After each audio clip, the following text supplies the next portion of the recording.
ANI का mic पकड़ना मुझे अच्छा नहीं लगेगा। मोदी मीडिया नॉट अलाउड है ना। मोदी मीडिया नॉट अलाउड है ना। नमस्कार दोस्तों, पीडीपी की उम्मीदवार और महबूबा मुफ्ती की बेटी इल्तिजा मुफ्ती ने ऐसा लगता है कि अब ठान रखा है कि गोदी मीडिया की भर भर कर बेइज्जती करनी ही है।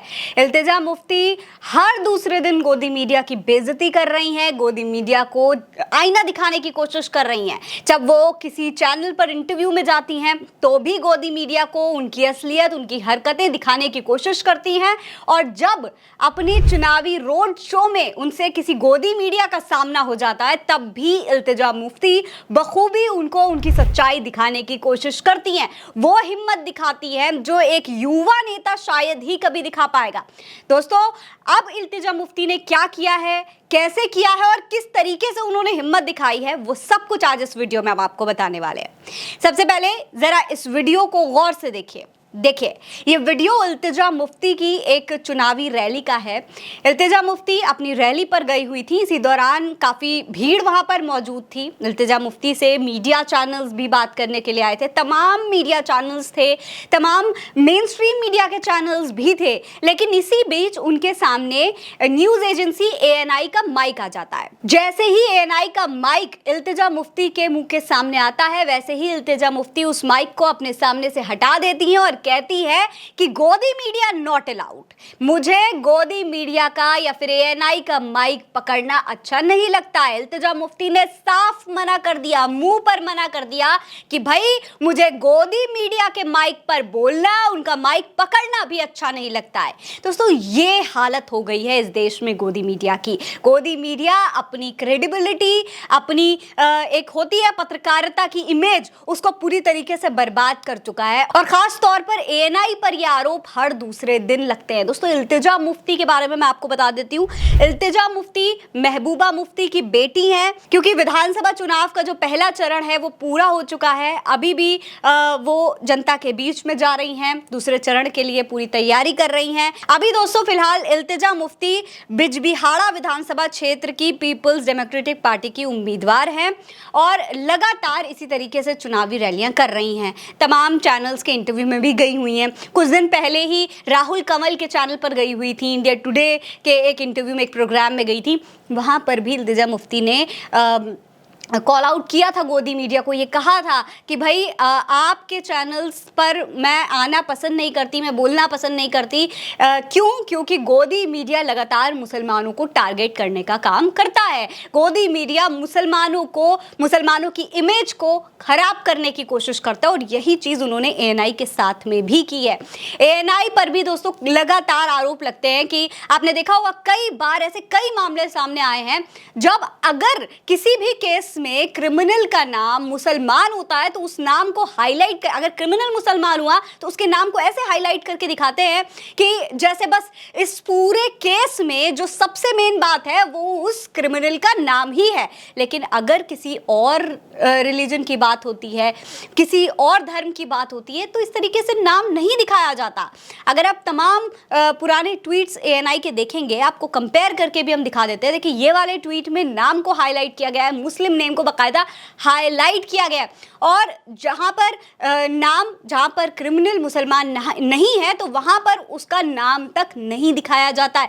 एएनआई पर यह आरोप दोस्तों हर बार लगते हैं, और यही बात तमाम लोग जो हैं सोशल मीडिया के, वो इसको एनालाइज कर चुके हैं, वो इस बात को देख चुके हैं। और इल्तिजा मुफ्ती यहाँ पर एक बाकायदा एक जनता की नेता है, तो जनता के जो तमाम मुद्दे हैं उनको वो उठाने की बात करती हैं। और इसी तरीके से अगर देखा जाए तो ये भी एक बहुत बड़ा मुद्दा है कि अगर जम्मू कश्मीर में मुसलमानों की आबादी बहुत ज़्यादा है, बहुत अच्छी तादाद में मुसलमान हैं, तो वहाँ पर अगर मुसलमानों को टारगेट किया जाता है तो वो भी एक बड़ा मुद्दा एक नेता के तौर पर है।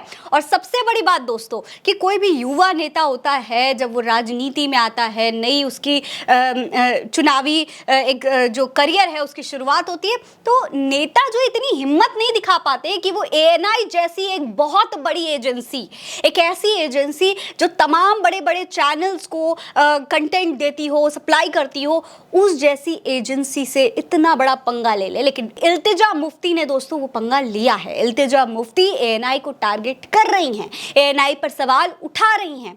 अगर जाहिर तौर पर अगर वो इस तरीके से बोलती हैं तो ऐसा भी हो सकता है कि एएनआई उनको बायकॉट ही कर दे, और जो चैनल्स हैं जो एएनआई से कनेक्टेड है, एएनआई का कंटेंट उठाते हैं, वो भी इल्तिजा मुफ्ती को बायकॉट कर सकते हैं। लेकिन फिर भी एएनआई और तमाम मीडिया चैनल्स के खिलाफ जाकर इल्तिजा मुफ्ती ने वो बोलने की हिम्मत दिखाई जो सच है। अब इस पर जनता क्या कह रही है वो भी हम आपको बता देते हैं। श्रवण यादव लिखते हैं कि इल्तिजा मुफ्ती आजकल गोदी मीडिया को भरे बाजार दुत्कार दे रही हैं। एएनआई वालों का माइक ये कहकर लौटा दिया कि ये तो गोदी मीडिया है। जैकी यादव ने भी इस पर ट्वीट किया है, लिखा है आजकल इल्तिजा मुफ्ती तगड़े में गोदी मीडिया की रेल बना रही हैं। हाल ही में इल्तिजा मुफ्ती एक रोड शो में थी जहां उन्हें किसी ने एएनआई का माइक पकड़ा दिया, तो इल्तिजा मुफ्ती ने माइक वापस करते हुए कहा कि वैसे एएनआई का माइक पकड़ना मुझे अच्छा नहीं लगता, गोदी मीडिया नॉट अलाउड। फिर क्या था, इल्तिजा मुफ्ती के इस वीडियो पर स्मृता प्रकाश ने लिखा चीप, जिसके बाद इल्तिजा मुफ्ती ने इसका भी तगड़ा जवाब दिया। करण देशभक्त लिखते हैं कि आज तक गोदी मीडिया को उनके मुंह पर कभी किसी ने इतना जलील नहीं किया जितना जलील इल्तिजा मुफ्ती ने किया है। अपने चुनाव प्रचार में जब इल्तिजा मुफ्ती एक जगह पर रुकी तो वहां पर कुछ मीडिया जमा हो गई और उनमें गोदी मीडिया भी था। जब इल्तिजा मुफ्ती ने देश हित में कुछ बातें बोलनी शुरू की तभी गोदी मीडिया के माइक उनके सामने टकर पकर कर रहे थे। पता फिर अचानक उनको क्या हो गया, उन्होंने गोदी मीडिया के मुंह पर बोल दिया कि गोदी मीडिया को यहाँ से हटाया जाए। इतिहास में अगर गोदी मीडिया की कोई बेइज्जती याद रखी जाएगी तो ये बेइज्जती एक नंबर पर रहेगी। वहीं वाजिद खान लिखते हैं कि पीडीपी नेता इल्तिजा मुफ्ती ने कहा कि एएनआई का माइक पकड़ना मुझे अच्छा नहीं लगता, गोदी मीडिया नॉट अलाउड। इसके अलावा निगार परवीन लिखती हैं कि जम्मू कश्मीर में पीडीपी नेता इल्तिजा मुफ्ती ने एएनआई के माइक को हटाकर लिखा कि गोदी media not allowed.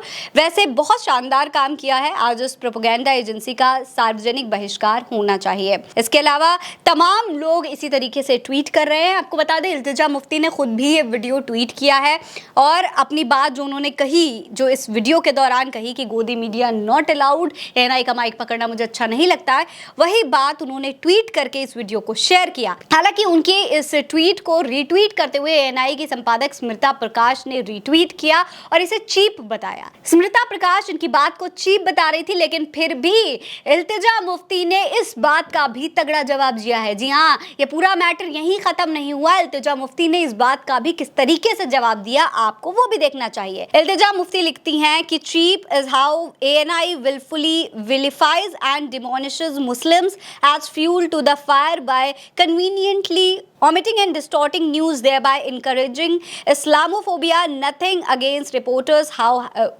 nothing against reporters who have to work, but what ANI does is criminal and must be called out. यानी कि सीधे तौर पर इनका कहना है कि ये रिपोर्टर्स के बारे में नहीं है, उनको रिपोर्टर्स से जो अपना काम कर रहे हैं उनसे कोई शिकायत नहीं है, लेकिन जिस तरीके से ANI काम करता है, मुसलमानों को टारगेट करने की कोशिश करता है, जानबूझकर उनकी इमेज को खराब करने की कोशिश करता है, असल में चीप तो वो है, ये चीप नहीं है। अगर कोई किसी की गलती को, किसी के षड्यंत्र को हाईलाइट कर रहा है तो चीप उसे नहीं कहा जाएगा, चीप उसे कहा जाएगा जो एक कम्युनिटी के खिलाफ प्रोपेगेंडा फैलाने की कोशिश करता है, जैसे कि एएनआई। तो इस तरीके से इल्तिजा मुफ्ती ने इसे इस्लामोफोबिया बताया है, एएनआई पर इस्लामोफोबिया का आरोप लगाया है, लेकिन इल्तिजा मुफ्ती ने जिस तरीके से इतनी बड़ी बात बोली है और तगड़ा जवाब एएनआई को भी दिया है, स्मृता प्रकाश को भी दिया और पूरे के पूरे गोदी मीडिया मंडली को दिया है, वो बात अब जनता को काफ़ी इंप्रेस कर रही है। इसके बारे में आप क्या सोचते हैं हमें कमेंट सेक्शन में लिखकर ज़रूर बताइएगा। ये खबर आप उल्टा चश्मा यूसी पर देख रहे हैं। नमस्कार।